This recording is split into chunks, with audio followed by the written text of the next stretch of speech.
So recently, Vegan Games released a short video debating the concept of culling non-essential predators. This is obviously a fairly contentious subject, but his position is basically, since we are wanting to minimise suffering, should we not minimise suffering by removing creatures that have no function other than to cause harm? This is a change, as this channel showed, from his original stance of somewhat agnostic feeling towards animals and his focus on being vegan for a health and environmental reason. Ending animal suffering was a minor part of my decision. This being said, we all come into veganism from a different point of view and adopt certain aspects, such as in Vegan Games' case, of protecting animals from suffering. In this video, I'm going to argue that we should not interfere with the ecosystem in this way, and we should not place morality into the equation. By this, I mean and intend to prove that a carnivorous creature killing its prey is not subject to morality, and even though, by our standards, this act may be abhorrent, it does not give us the right to preemptively interfere. Now, let's get into it.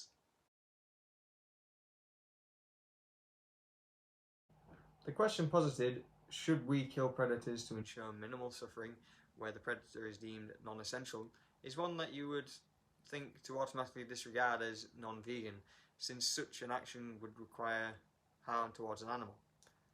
The definition of veganism is a philosophy and way of living which seeks to exclude as far as is possible and practicable all forms of exploitation of and cruelty to animals for food, clothing, or any other purpose, and by extension promotes the development and use of animal-free alternatives for the benefit of animals, humans, and the environment. In dietary terms, it denotes the practice of dispensing with all products derived wholly or partially from animals. This definition, through its wording, states that it's a way of living, thereby meaning it's a way for us to live. I take that to be saying we humans must do the minimum harm possible, since we are the only creatures on this planet capable of critical thinking, and therefore abiding by a philosophy as opposed to natural instinct. Therefore, the definition of veganism, talking about causing the least harm, does not refer to us standing in the way of other animals causing harm to one another. A way of living outside the survival state is open to the possibility of choice after all, and since other creatures live in what is arguably a constant state of survival, we must make this distinction. This being said, the wording possible and practicable dictate that if you were being attacked, your natural instinct to defend yourself and desire to live and not be harmed may make it impractical to not harm another living creature in that moment. Nor does it say anywhere that we must force our philosophy on another who cannot practically implement it into their lives. For us as a species, it is immoral for the majority of people to eat animal products. This is beyond a doubt. For an obligate carnivore, a being who cannot choose to not eat meat, it is not a moral decision, nor, before anyone says anything, is it a desire to eat meat on their part, like it is the desire of a murderer to kill or a rapist to rape. Desire does not come into it. It is a pre-programmed compulsion to survive, something that all creatures have. Therefore, to kill animals who are required to kill for survival due to our desire to reduce suffering on the part of their natural prey is an immoral act. Let me explain here. Cosmic Skeptic uses this chart to explain why homosexuality doesn't come under the umbrella of morality due to the fact that it is an unconscious urge and doesn't affect well-being. I would argue that a carnivore killing an animal does indeed affect well-being, but it is also an unconscious urge, therefore it still does not come into the moral sphere, ergo we cannot judge them for what they do. Similarly, we as humans committing an act of genocide intentionally is a conscious decision, and it affects well-being, therefore it can be morally scrutinised. Most people would agree that doing so is immoral due to the fact that you are interfering with another species' natural inclinations for no other reason than we ourselves are repulsed by such actions. He goes on to ask if we would be so against it if it were xenomorphs from Alien or obligate cannibal humans, but in this case we have the unconscious urge to survive, and these situations would constitute a threat to us or even our whole species. Our social evolution has allowed us to communicate to such a degree that such actions as in preemptive annihilation, could take place in terms of the xenomorph, which has no moral agency and is a pure killing machine, with no purpose whatsoever other than to scare the living crap out of an 8-year-old when they first see it on DVD. Whereas the cannibal humans have, I assume, moral agency and could therefore be dealt with in a different way. Discuss with them the ability they have to eat lab-grown meat and or donate cadavers and the like, with those that refuse to do so being arrested due to the fact that they are purposely intending to kill their fellow man for no other reason than they want to. This would come under conspiracy to commit murder, thereby putting themselves on the same level as any attempted murderers.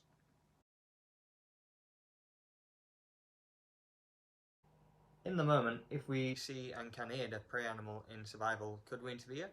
Arguably yes, but to purposely kill the predator if other options are available would still be immoral.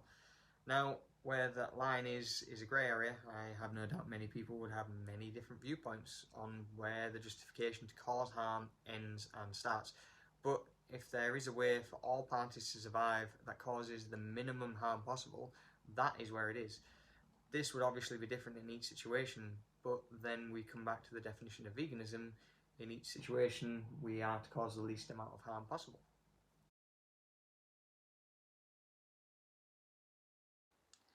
We have evidence of both human and prey animals defending their own against predators. This is arguably a sign of adaptation by certain species to work as groups to avoid death. We know from an evolutionary perspective, adaptation is produced in response to stress of some kind. Good traits spreading through the population while others die off. So in a utilitarian way of thinking, even if the predator has no other function, it is causing adaptation in its prey, which is necessary for the survival of that species. By allowing these predators to exist, we are not guaranteeing their prey death by lion or whichever species the predator is. Many other factors can cause suffering and death to the animal as well. So are we going to place padding at the bottom of cliffs to ensure goats don't fall and break their necks? It sounds ridiculous, but to an extent it's as possible as wiping out entire species and would help to minimise suffering. Would it not also be an option to segregate each species in their own section of land? Think of it as one massive world zoo, making sure we provide sustenance for each, for carnivorous animals through cadavers of other species or lab-grown meat. This would be very difficult, but we've hunted populations to extinction before. Why not knock them out en masse and pen them up, therefore avoiding the necessity of pain and suffering? I'm not suggesting this is a good idea, just that it would be similar in practicality to this mass killing. Plus, where does this end? Should we commit genocide on those that refuse to be vegan, or should we force them to eat lab-grown meat? Is this a step too far? Basically saying our philosophy must move from do the least harm possible to all must do the least harm possible, or else those who follow the philosophy will force you to comply or remove you from the equation. To an extent, I feel that the only meat available to purchase should be lab-grown meat, but I would still advocate for the abolition of meat altogether for several other reasons. And to make this possible, we must work on creating demand for an end to animal agriculture.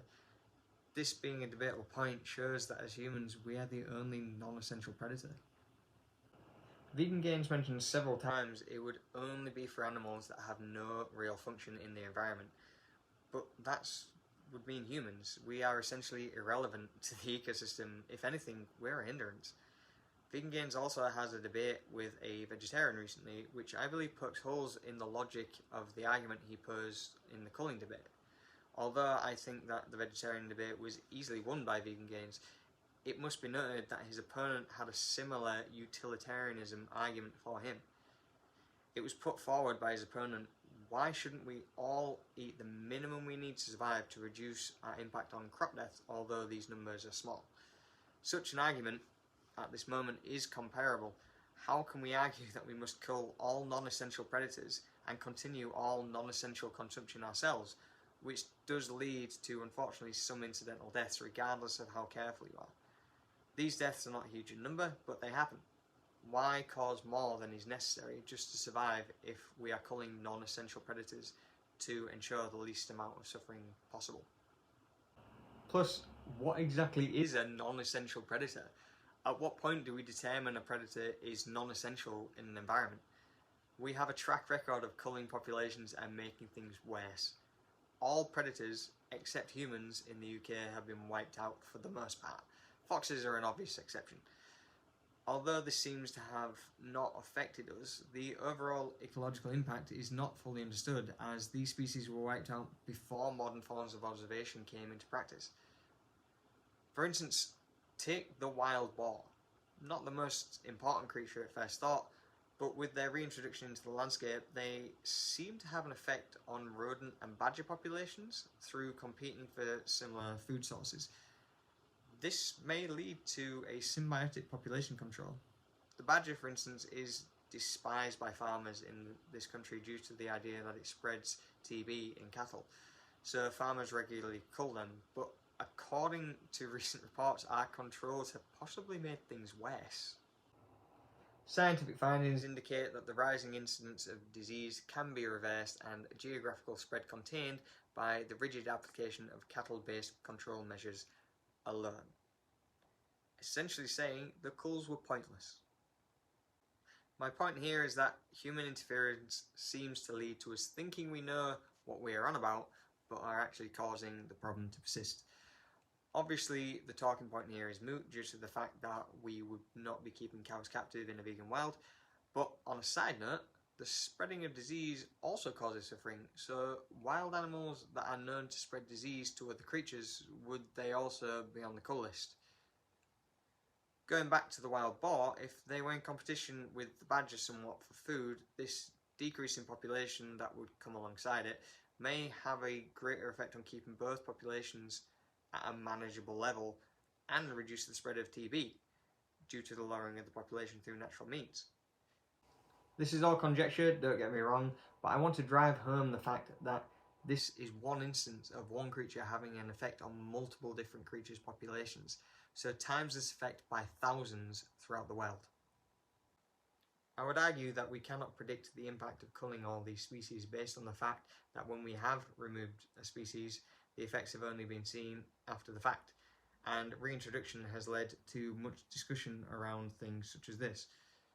Further on this point, we have this study here which shows how their analysis identifies how evolutionary responses of prey and predators individually affect the predator extinction threshold.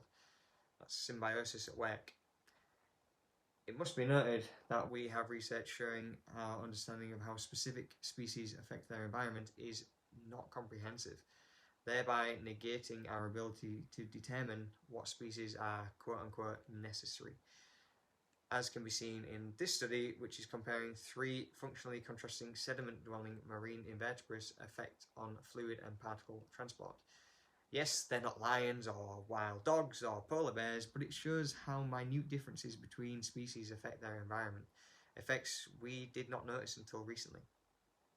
And to further that argument, another study entitled Status and Ecological Effects of the World's Largest Carnivores, you can read the abstract here, but it's the last sentence I want to highlight. It says, promoting tolerance and coexistence with large carnivores is a crucial societal challenge that will ultimately determine the fate of Earth's largest carnivores and all that depends upon them, including humans. I will not go further with this because I'm fearing that it will sound too much like an appeal to nature and or futility argument, which is why I go back to my original point. We are capable of choosing not to harm others. Other creatures are not, and due to this, they should not be judged by our standards. Although I feel like this statement may be taken as you are willing to stand by and let innocents die because they are the natural prey of another, I would argue that we are anthropomorphizing obligate omnivores and carnivores and attempting to dictate how the world should be well beyond the scope of veganism.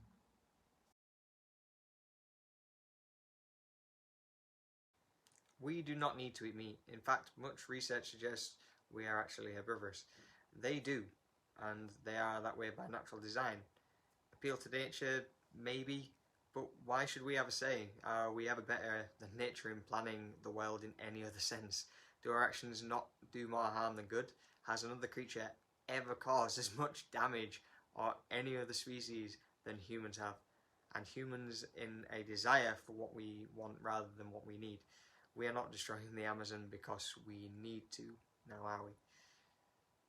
If there is a threat to our species, then yes, we have a right to defend ourselves, just the same as any other species has the right to defend themselves against another species. We are more efficient at it, but they do defend themselves. This is why 95% of hunts end in failure for predators. I am not pro-tiger, I'm pro-nature.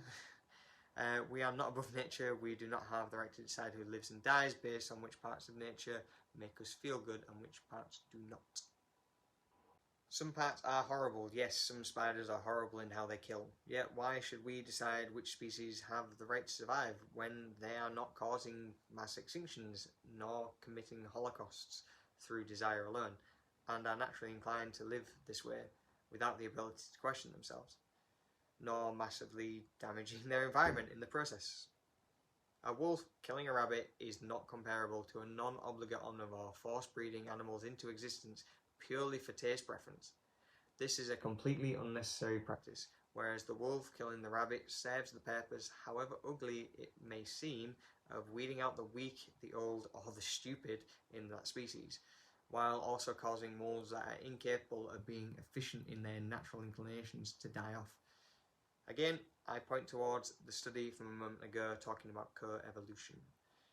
Yes, starvation for an incapable predator is no doubt a horrible way to go, but to quote an oft-quoted line, life is suffering. Regardless of how it may seem, all predators have meaning, otherwise they wouldn't exist. They'd either die out or adapt to another way of survival. We are the only ones who arguably don't matter, and we cause masses of suffering just through being alive. Should we all stop breeding to cause less suffering? For the most part, breeding is a natural instinct. Can we all explain why? Not really. We just feel, for the most part, that it is a natural edge. Therefore, we can't say that animals that feel a natural edge to eat other animals, actual carnivores, don't deserve the right to live. Finally, as a vegan and a human being with a strong belief in allowing nature to exist undisturbed, talking of killing animals for any reason feels wrong, regardless of what their natural instincts drive them to do, simply because you cannot reason with them. If a species is truly a threat to another for unjustifiable reasons, then yes, maybe some sort of intervention is necessary. But we aren't talking about xenomorphs with their ability to cause the extinction of humanity, or a subsection of obligate cannibals with moral agency. I feel that sometimes these kind of hypotheticals are there purely to move the goalposts, or an attempt to conflate justifiable killing in self-defense to a desire to kill species we see as unnecessary or violent. We are talking about other earthlings who have adapted to their environment and are living in a symbiotic way with it without the ability for higher reasoning. To end with a simple example, when a person is attacked and killed by a shark, I have sympathy for that person and their family. It's a horrible tragedy which causes a lot of suffering throughout a community, but I do not think it justifies a shark genocide. Let me know what you guys think. Have I just made one huge appeal to nature fallacy, or have I explained in short terms why we should not think we have the right to kill to minimize suffering? Let me know down below.